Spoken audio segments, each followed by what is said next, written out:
Go ahead, have a seat. Thank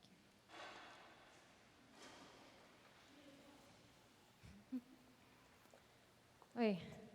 Today's lectionary offers a particularly interesting tension, impossible to encapsulate in a single two-knotted thread.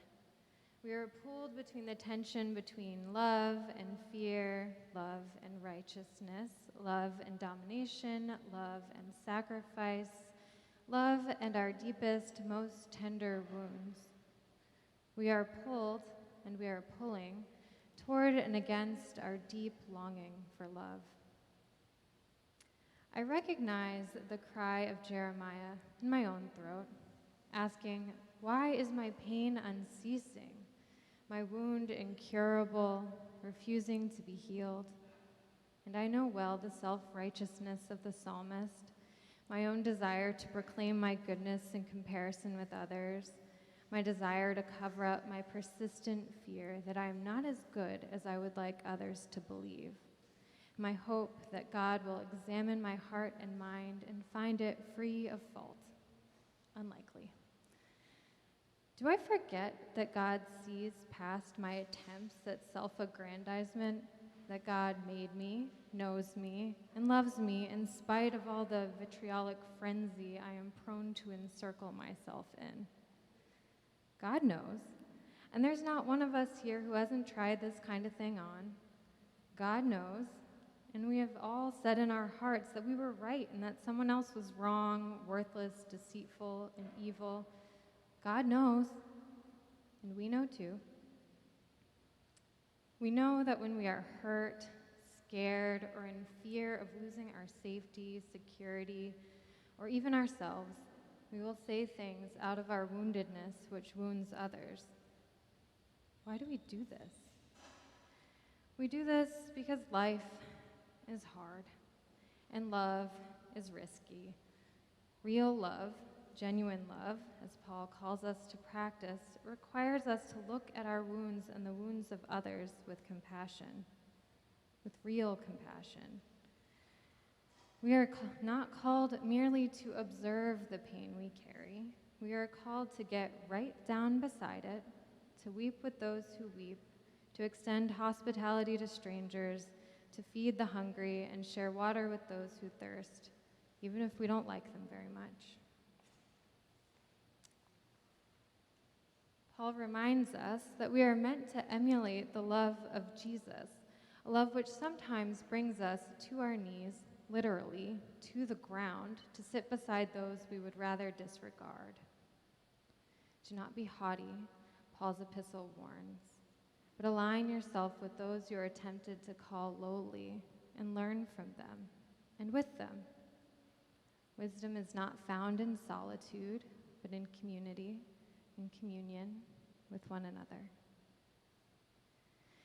In preparation for today, I spent a lot of time listening. I walked around without my headphones and listened to the sound of bugs chirping in the trees, the late song of summer.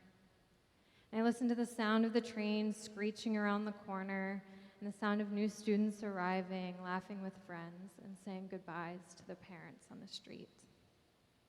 And I listened to stories of heartbreak, bravery, anxiety, fear, anger, and of peace. And I listened to a man who didn't want to talk to me about God, but instead wanted to tell me about the man who saved his life by teaching him a trade.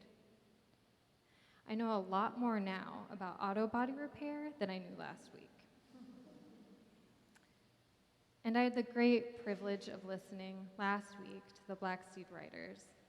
From them, I learned a lot about love, about the challenges and joys of friendship, about the grief of losing a loved one, about our call to love one another, our planet, and our enemies. And I heard in the crowd the love and respect the writers gave to one another. I heard sounds of affirmation and encouragement, the call and response of love, admiration, and respect. And I know that that love I heard is hard-won. We are not so easy to get along with, not as easy as we hope. And I know that sometimes it's a struggle to stick together, to be present for one another, to give grace when grace is needed.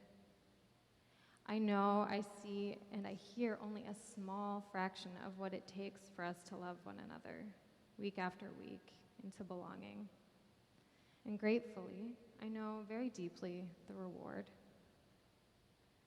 That night, I was reminded clearly of what it is we're trying to do here.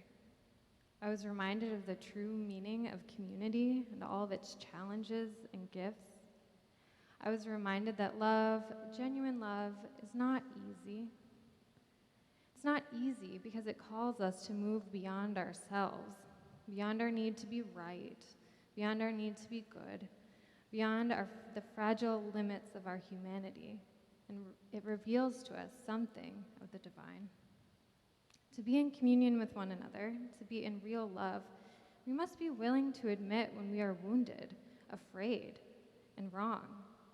To be in communion with one another, we must be willing to hold the tension of love as it pulls against our fear that we might not be seen for who we are and who we hope to become. To be in communion, we must be willing to admit that we need one another, as terrifying as that may be, and as vulnerable as that may make us.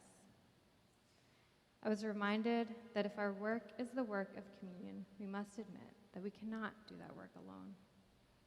Literally, we can't. Which means we will, at times, find ourselves in terrible pain. The people we love, the people we hope will love us in return, the people we are, is a complicated people, wounded and resilient, courageous and terrified, right, wrong, and desperately desiring for love, but also running swiftly from it, afraid of what it will reveal and require. So today's gospel brings this to the fore. Peter, in learning that his dear friend and leader Jesus must endure great suffering and death, cries out, "God forbid it. Lord, this must never happen to you." And I feel that too in my own body. I desperately do not want the ones that I love to suffer, and yet they will, and they do, and so have I. And this is the risk of love in a world that is consumed by a fearful desire for vengeance and power. Our hearts, in their opening, will break. And this is the lesson I believe Jesus tries to teach Peter in our gospel today. Jesus knows that he is not exempt from suffering, that none of us are. And as tempting as it might be to confuse Jesus' message to take up our cross and follow him with some kind of masochistic sacrifice, I believe the lesson is simply this. Your cross, my cross, they're already there and waiting. Cannot escape the suffering of this world, just as Jesus cannot escape it, and just as Peter and all of the other disciples could not escape it. But we must learn to bear it responsibly, that is, not alone, but alongside others. And this is the real gift, I think, that the life we forfeit is not our life in love and our bond to Christ through one another. No.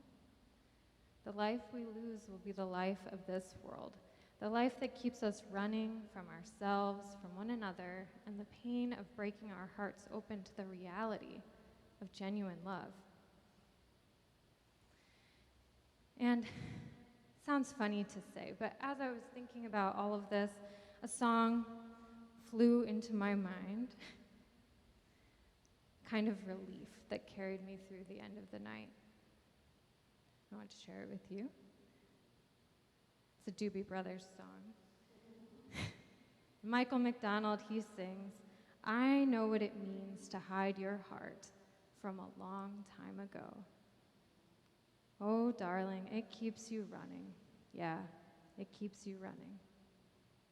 And aren't we all getting so tired of running? I know I am. And I pray that I will have the courage to slow down and recognize and tend to my wounds and the wounds of others, that I will pick up my cross and follow each of you into the risky, tangled, and tender heart of love. Amen.